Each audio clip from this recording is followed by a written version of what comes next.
일본의 바람.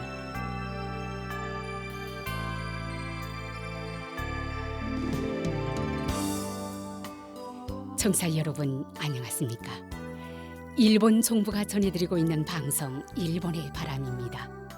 저희 방송은 납치 문제를 중심으로 일본과 북조선 관련 뉴스 그리고 일본의 현재 모습과 일본 음악을 보내드리고 있습니다.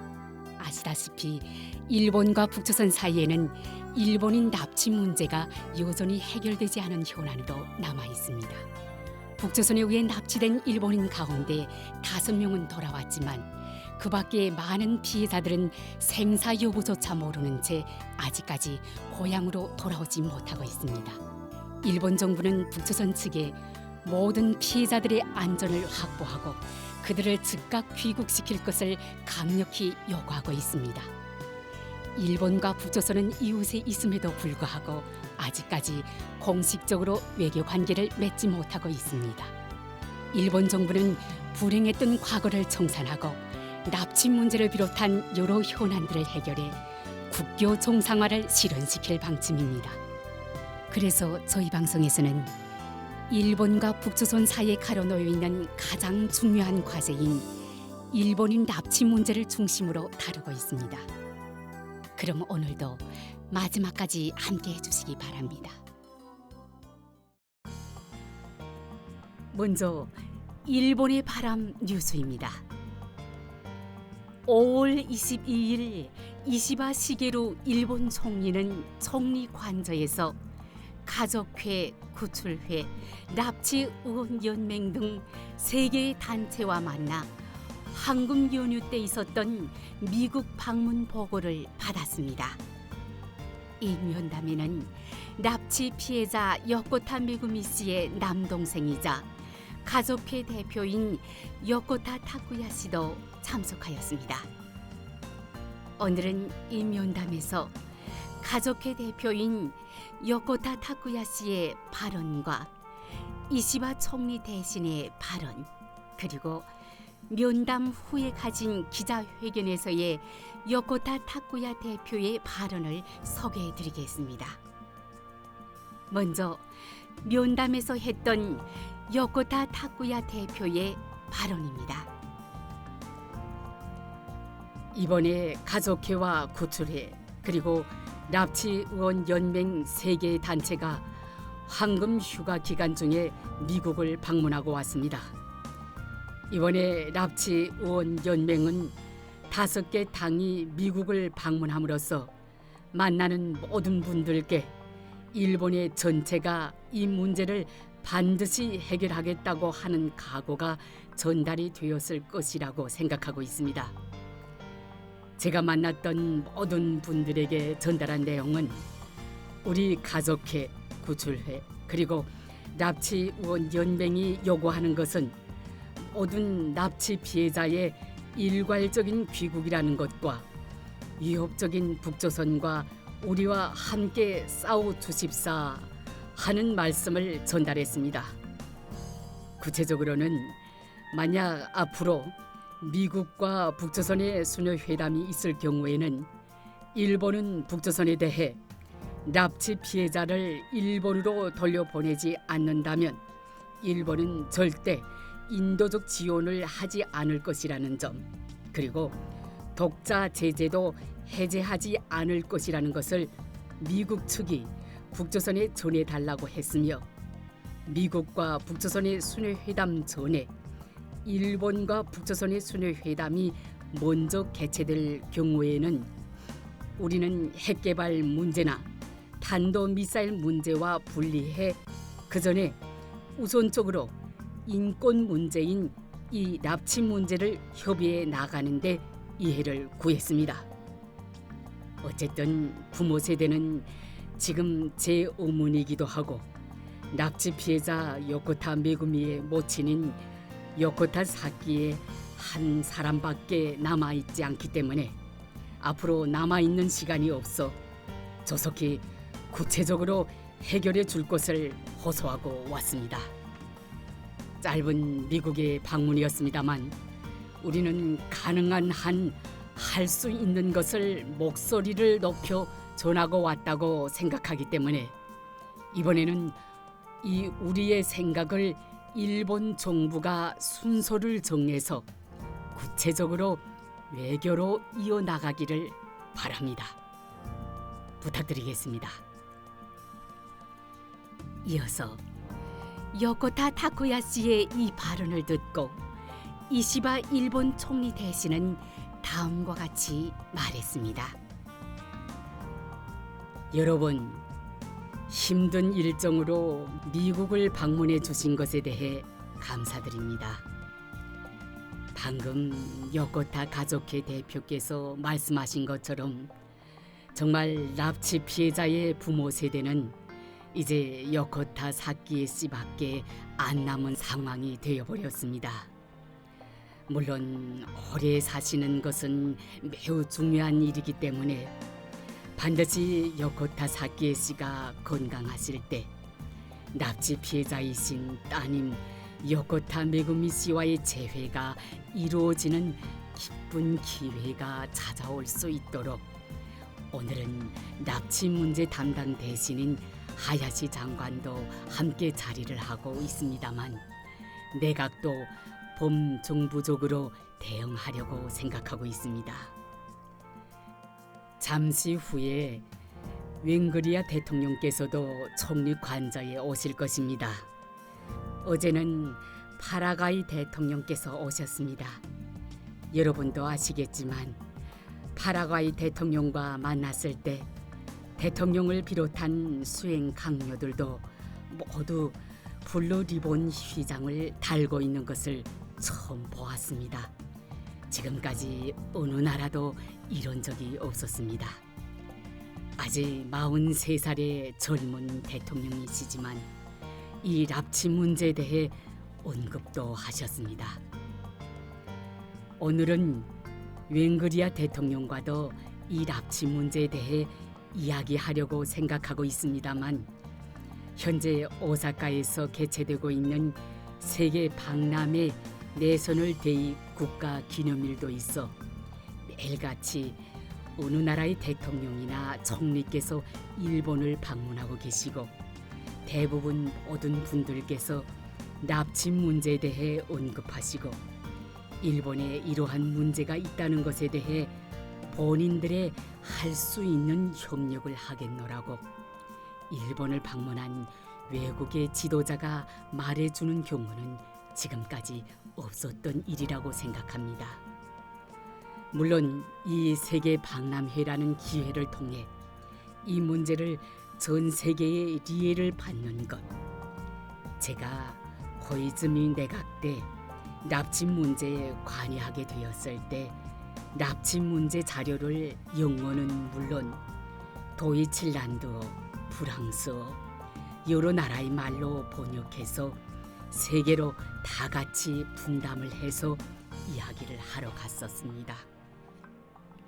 다시 한번 그러한 세계적인 관점에서 이 문제의 해결을, 물론 일본의 주권에 관련되는 문제이기 때문에 최종적으로는 일본 스스로가 해결해야 할 일이지만 세계적으로 이해를 받는다는 것은 중요한 일이라고 다시 한번 생각하게 되었습니다.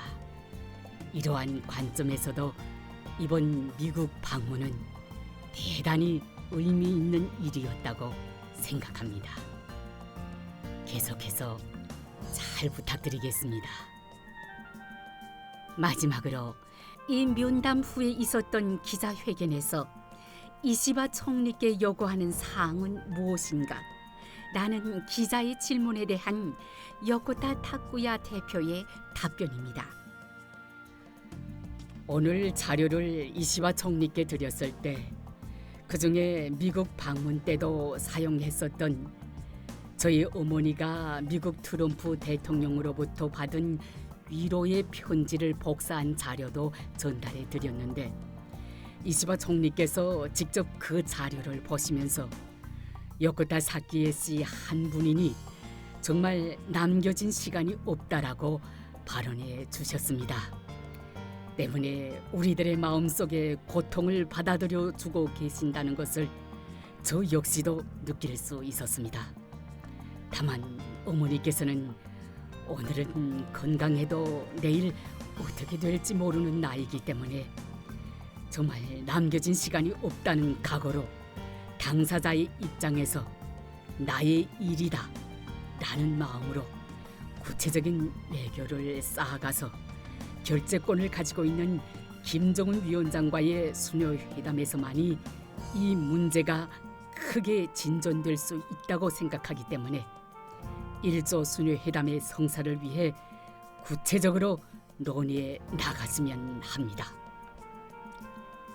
이상 일본의 바람 뉴스였습니다.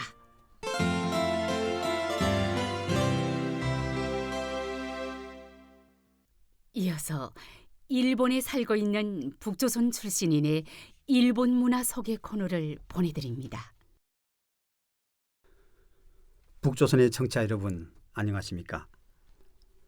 오늘의 일본 문화 소개 코너에서는 세계 탁구 선수권 대회와 일본 선수들의 경기 소식을 소개해 드리려고 합니다. 북조선의 청취자 여러분, 2025년 5월 17일부터 25일까지 중동 국가인 카타르의 수도 도하에서 세계 탁구 선수권 대회가 개최되었습니다.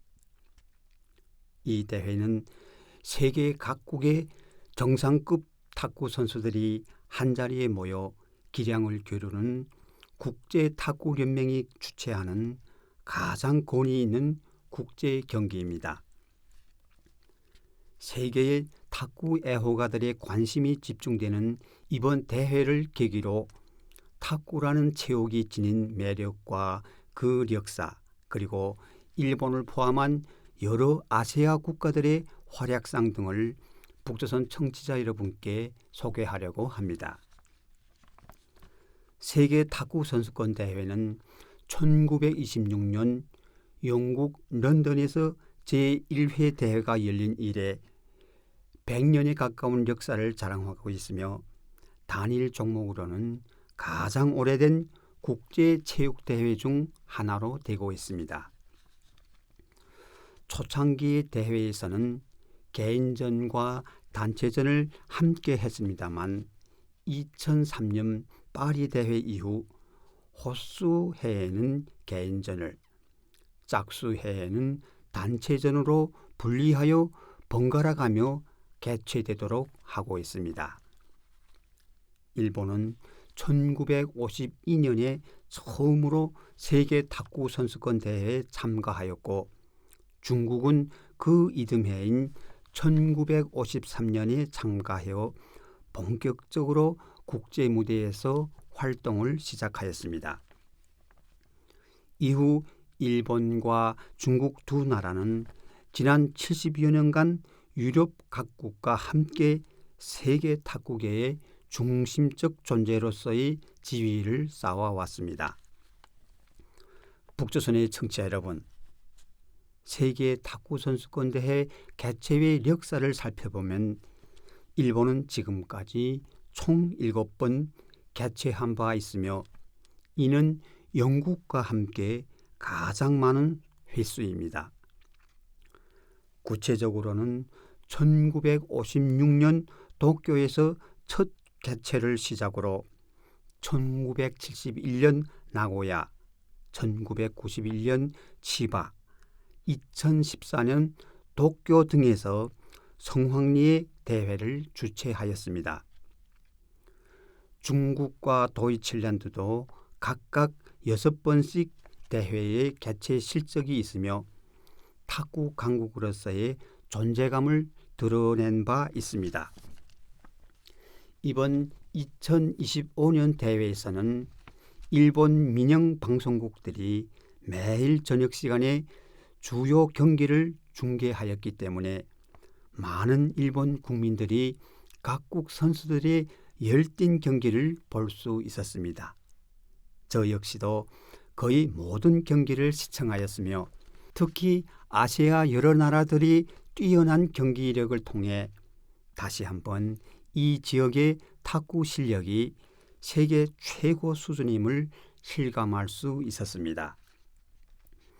특히 일본 선수들이 활약이 매우 인상적이었습니다.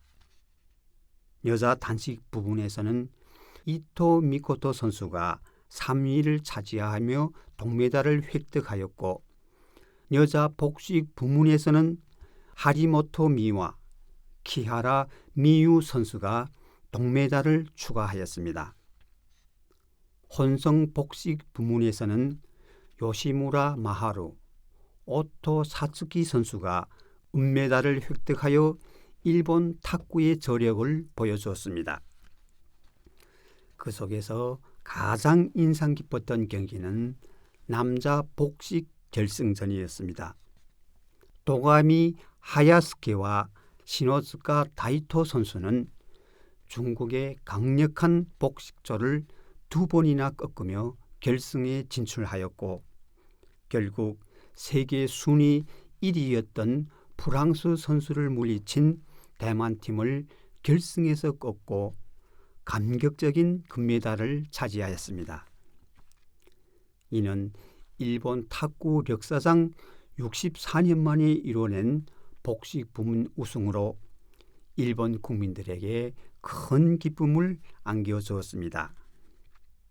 물론 중국은 여전히 세계 최강의 자리를 굳건히 지키고 있어 남녀 개인전 모두 1위를 차지하며 탁구 강국이라는 명성에 걸맞은 성적을 기록했습니다.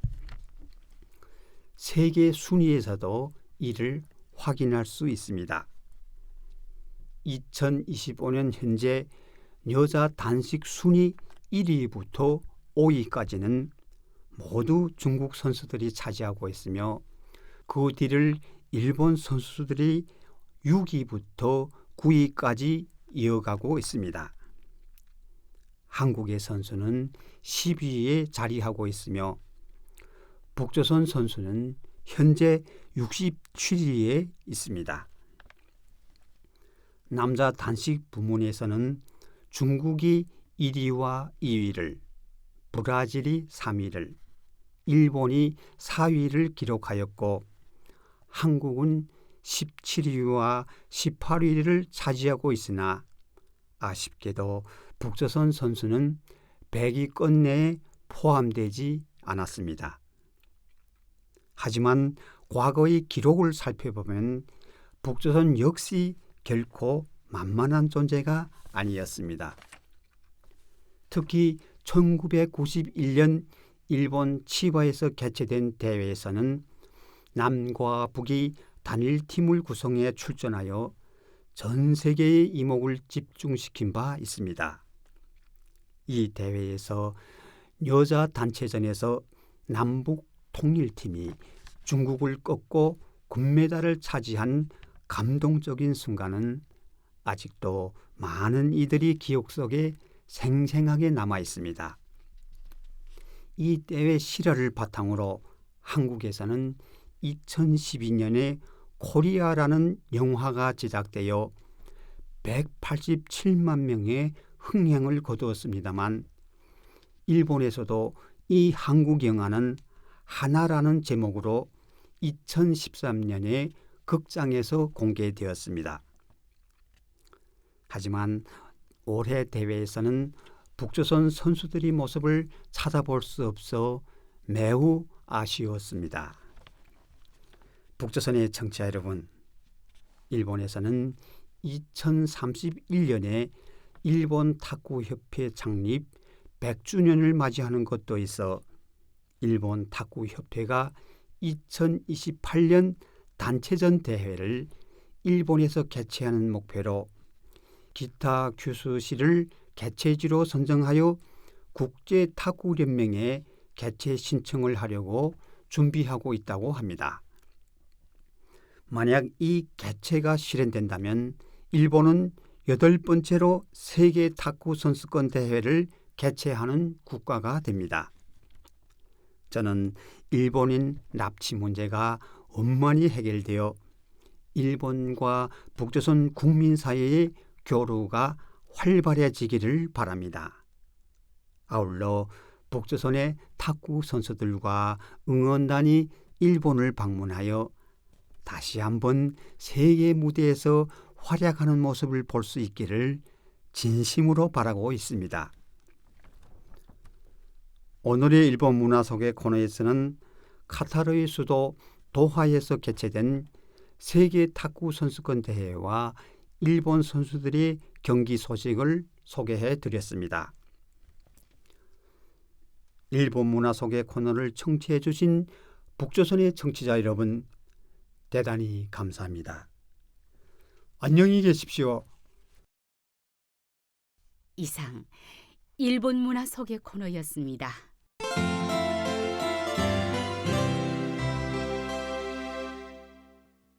다음은 이번 주의 한 곡입니다. 이번 주는 2000년의 히트곡 고고 7188의 사랑의 노래, 그리고 1990년의 히트곡 체카즈의 새벽의 숨결 두 곡을 보내드립니다. 그럼 잘 들어주시기 바랍니다. 실제 단파 라디오 방송에서는 이 시간에 음악을 보내드리고 있으나 이 인터넷판에서는 저작권 문제로 음악 연주를 생략하겠습니다. 양해해 주시기 바랍니다. 고고 7188의 사랑의 노래, 그리고 체카즈의 새벽의 숨결 두 곡을 보내드렸습니다.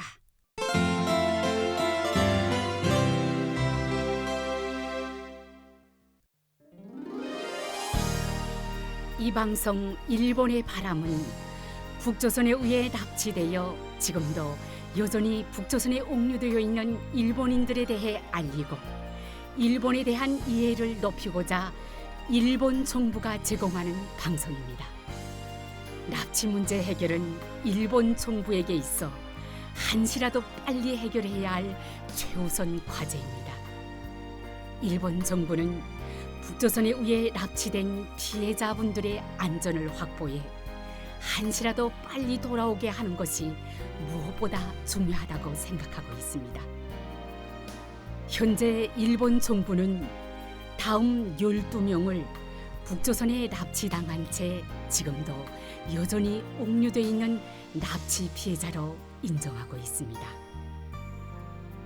후메 유타카 씨, 요코타 메구미 씨, 마츠모토 교코 씨, 타나카 미노루 씨, 타구치 야에코 씨, 이치카와 슈이치 씨, 마스모토 루미코 씨, 소가 미요시 씨, 이시오카 토오루 씨, 마츠키 카오루 씨, 하라 타다 아키 씨, 아리모토 케이코 씨, 그리고 이 밖에도 납치 가능성을 배제할 수 없는 사람들이 있을 것이라는 인식하에 일본 국내외로부터 정보를 수집하고 관련된 조사 및 수사를 강력히 추진하는 등 진상 규명을 위해 최선을 다해 노력하고 있습니다.